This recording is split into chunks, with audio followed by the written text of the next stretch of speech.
Desde el confesionario. Pier Giorgio Frassati, un joven cristiano y comprometido. Acordaos de vuestros guías que os anunciaron la palabra de Dios. Fijaos en el desenlace de su vida e imitad su fe. Jesucristo es el mismo ayer y hoy y siempre. No os dejéis arrastrar por doctrinas complicadas y extrañas.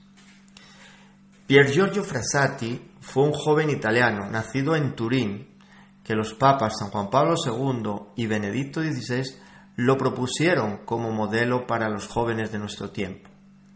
Podemos decir que es un modelo fascinante para la juventud de hoy. Pier Giorgio vivió solo 24 años. Nació el 6 de abril de 1901 y murió el 4 de julio de 1925. Fue el día de su muerte cuando sus padres, su hermana y demás personas del entorno de su familia empezaron a descubrir quién era verdaderamente y todos los dones que poseía. Su familia pertenecía a la alta sociedad turinesa. Su padre, Alfredo Frassati, fue senador, embajador en Alemania y el fundador y dueño del periódico La Stampa. Era gente bien acomodada en el aspecto económico, además de ser influyente en la sociedad. Su madre, Adelaide Ametis, era artista, le gustaba la pintura y se movía en el campo de la alta sociedad turinense. También tuvo una hermana mayor que él, Luciana, que fue quien verdaderamente le entendía y apoyaba a pesar de las incomprensiones de sus padres. ¿Qué ocurrió en el momento de su muerte? Era el mes de junio de 1925. La familia estaba preocupada por la salud de la abuela materna, que moriría a finales de ese mes. En esos días, Pier Giorgio empieza a sentirse mal, lo cual le hace recluirse en casa debido a la fiebre y los dolores que sufre. Su madre pensó que era una de sus rarezas y, ocupada con la enfermedad de su madre y después con el funeral, apenas le prestó atención. Fue entonces que, al ver que no se levantaba después de varios días, algo que era inusual en él por su continua actividad, le prestaron atención. Llamaron al médico, el cual diagnosticó que su enfermedad era poliomielitis. Entonces la familia empezó a moverse con rapidez usando de sus influencias y medios económicos para buscar el remedio. Llegaron a pedir la medicina al prestigioso Instituto Pasteur en París, pero cuando llegó la medicina fue tarde. Murió el 4 de julio. Al conocerse la noticia en la ciudad empezaron a llegar personalidades del mundo de la política, la economía y la cultura, gente de la alta sociedad a la que pertenecía su familia. A la vez, una multitud de gente de bajos recursos lloraban la muerte de Pier Giorgio y muchos se acercaban a prestar su último honor y orar ante su cuerpo. Hecho este que sorprendió a su familia. En este momento, sus padres cambiaron la manera de ver a su hijo y descubrieron que no era ese joven extraño al que juzgaban como idealista, encerrado en sus devociones por las cosas de Dios y de la Iglesia. Su hijo había sido una persona entregada a la gente, pobre y sin recursos de la sociedad.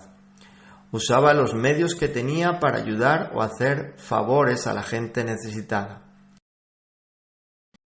En el momento de su muerte, los padres de Pier Giorgio estaban decididos a separarse. Sin embargo, la experiencia extraordinaria que vivieron en la muerte de su hijo pudiera decirse que los llevó a no tomar esa decisión. Pier Giorgio Frassati fue un joven que se adelantó a lo que el Concilio Vaticano II enfatizó sobre la vocación de los laicos en la Iglesia, así como el llamado de todos a la santidad. Solemos pensar que cuando un joven tiene un gusto especial por las cosas de Dios y de la Iglesia, debe hacerse sacerdote o religioso. Muchos amigos de Pier Giorgio, sacerdotes y religiosos, le invitaron a tomar en consideración su vocación. Sin embargo, él más bien rechazó esta propuesta. Él buscaba el lugar y el modo como mejor pudiera servir a los demás.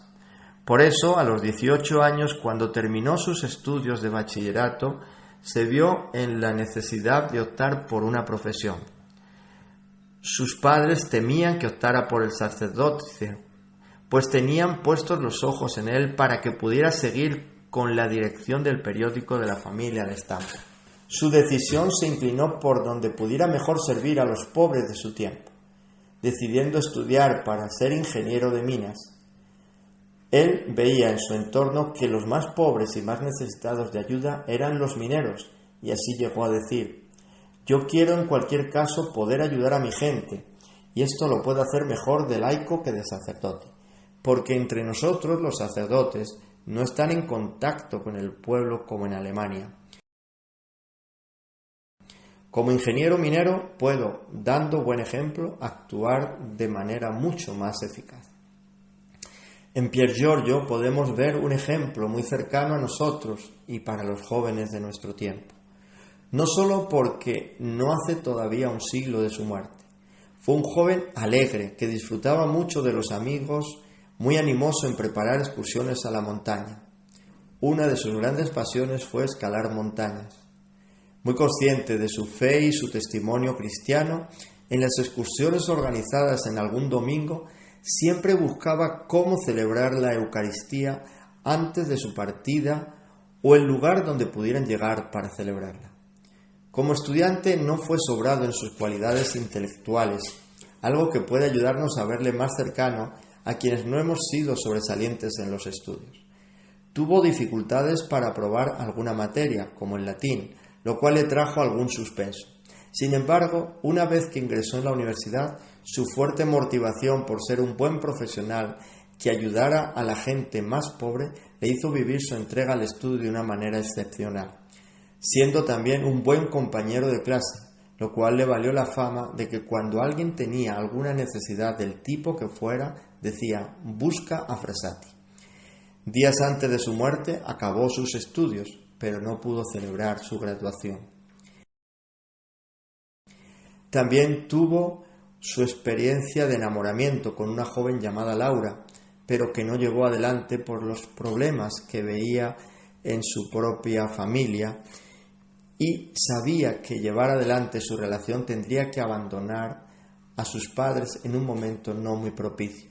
Esto le llevó a un gran sufrimiento, pues sentía verdadero amor hacia ella. Fue muy comprometido en el aspecto social, no solo en el asistencial de los pobres, sino con un compromiso político, perteneciendo a grupos afines a la acción católica y que llevaban como bandera la doctrina social de la Iglesia. Fue muy comprometido en la lucha contra el fascismo que imperaba en Italia y que tanto daño hizo en la sociedad. Esto le llevó a tener algún desencuentro con personas que intentaron atacar a su familia y tener que llegar a la violencia usada en la propia defensa. Frassati fue un joven de oración, celebrando la Eucaristía diariamente, gran devoto del rezo del Santo Rosario. Perteneció a diferentes grupos de devoción a la Virgen María y a otros grupos de inspiración en San Vicente de Paúl, a través de los cuales le llevó a ayudar a gente pobre y enferma en su ciudad. En los últimos años de su vida, en contacto con el padre Filippo Robotti, dominico, y por su gran devoción a Santa Catalina de Siena y a Jerónimo Savonarola, ambos también pertenecientes a la orden dominicana, le llevó a ingresar en la Orden Tercera de Santo Domingo, hoy conocida como la Fraternidad Dominicana Laicana. En Pier Giorgio Frassati podemos ver un gran modelo para la juventud de nuestro tiempo. Fue beatificado por el Papa San Juan Pablo II el 20 de mayo de 1990. En la Jornada Mundial de la Juventud celebrada en 2008 en Sydney, Australia, sus restos fueron llevados para que sirvieran de estímulo a los jóvenes que allí se reunieron. Los jóvenes hoy, como los de todos los tiempos, necesitan testigos de la experiencia de Dios, no simple modelos de los que copiar su comportamiento, sino que sientan que detrás de una forma de vivir o actuar hay una vivencia que llena de alegría, que da energía en los momentos de dificultad y que da sentido por el que merece la pena dar la vida. Esto es lo que podemos ver en el beato Pier Giorgio Frassati.